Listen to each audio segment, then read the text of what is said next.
Donc effectivement, il y a presque 100 ans, donc un monsieur qui s'appelait Jean Bernard, qui était luxembourgeois et est parti en Champagne.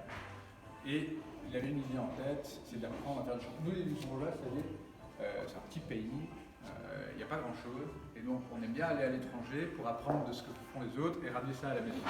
Donc Jean Bernard, il est parti en Champagne parce qu'il avait une idée dans la tête, c'était de faire du champagne aussi à Luxembourg. À Luxembourg, en fait, pour ceux qui ont déjà été là-bas, on a une région viticole qui est très ancienne, donc, qui a été plantée il y a à peu près 2000 ans par les Romains.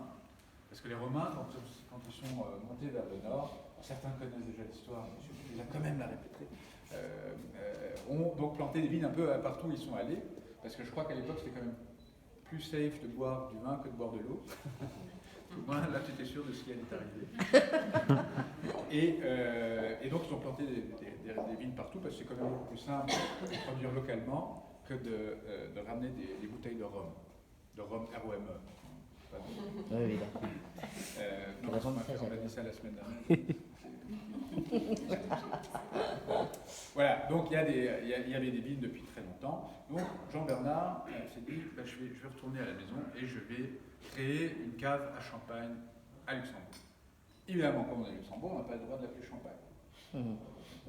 Et ça, je vais y arriver un peu plus tard, parce que ce que tu as dit, mais il avait quand même cette idée. Et à l'époque, par contre, on mettait sur la bouteille, méthode champenoise. Parce que la méthode de production qu'on utilise encore aujourd'hui, c'est exactement la même qu'en Champagne.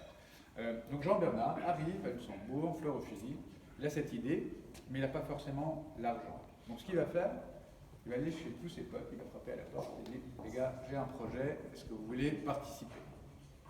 Et c'est comme ça que en fait, ma famille est rentrée dans la société, parce que mon arrière-grand-père et son frère étaient du même village. Et l'un était médecin, l'autre était avocat, mais ils avaient également des vignes. Et ils se sont dit, pourquoi pas, c'est une bonne idée, on va se joindre à Jean Bernard. Et c'est comme ça que ça a en fait pris forme. Alors, à l'époque, ils ont cherché un nom, parce que cave Jean Bernard, c'est sexy. Hein. Non. Non. On est d'accord. Alors, il faut se remettre dans le contexte de l'époque. On sort de la Première Guerre mondiale. Le voisin allemand qui est juste de l'autre côté de nos caves, c'est pas vraiment des amis parce que la guerre, etc.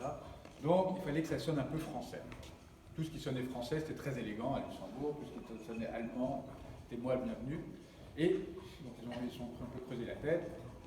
Il se trouve que M. Jean Bernard a épousé une Madame Massat. Il dit tiens, Bernard, Massat, pas mal. Ah, on va garder ce nom. Voilà. Au début, les premières étiquettes, il y avait marqué cave Jean Bernard Massat.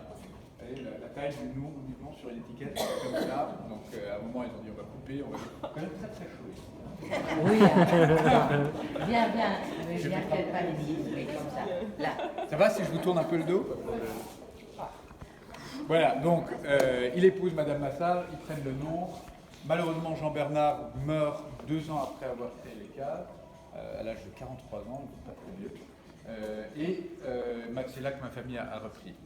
Donc on est vraiment une entreprise familiale, c'est resté dans la famille depuis.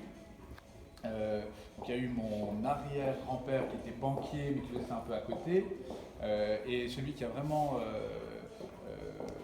eu les 2 pieds dedans dès le départ, c'est mon grand-père, qui lui est arrivé après la Seconde Guerre mondiale, donc il était impliqué, il était dans la guerre, et en revenant, son père meurt.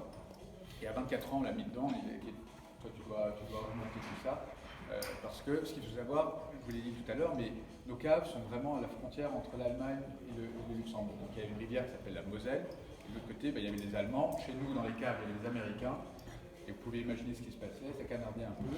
Du coup, les caves ont été quand même partiellement endommagées